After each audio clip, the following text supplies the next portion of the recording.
राजा और महात्मा। चंदनपुर का राजा बड़ा दानी और प्रतापी था। उसके राज्य में सब खुशहाल थे, पर राजा एक बात को लेकर बहुत चिंतित रहा करता था कि धर्म व दर्शन पर लोगों के विचारों में सहमति क्यों नहीं बनती। एक बार राजा ने विभिन्न धर्मों के उपदेशकों को आमंत्रित किया और एक विशाल कक्ष में सभी का एक साथ रहने का प्रबंध करते हुए कहा, अब अगले कुछ दिनों तक आप सब एक साथ रहेंगे और आपस में विभिन्न धर्मों और दर्शनों पर विचार विमर्श करेंगे। और जब आप सभी के विचार एकमत हो जाएंगे तो मैं आपको ढेरों उपहार देकर यहाँ से विदा करूंगा। और ऐसा कहते हुए राजा वहां से चला गया। कक्ष में घोर विचार विमर्श हुआ। सभी अपनी अपनी बात समझाने में लगे रहे, पर कुछ दिन बीत जाने पर भी वे एकमत नहीं हो पाए। पड़ोसी राज्य में रहने वाले एक महात्मा जी को जब ये बात पता चली तो वह राजा से मिलने पहुंचा।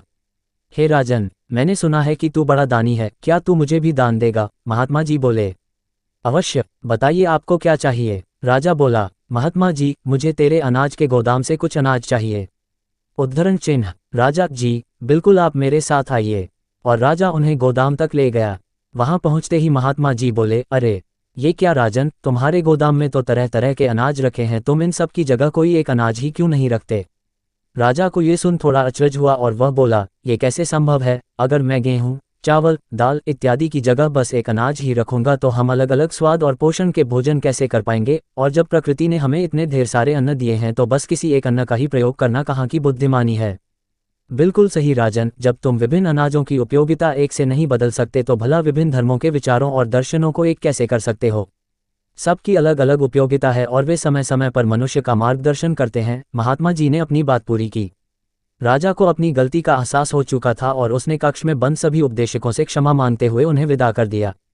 फ्रेंड्स, यदि पूरी मानवजाति बिल्कुल एक जैसा ही सोचती तो हम कभी इतनी प्रगति नहीं कर पाते।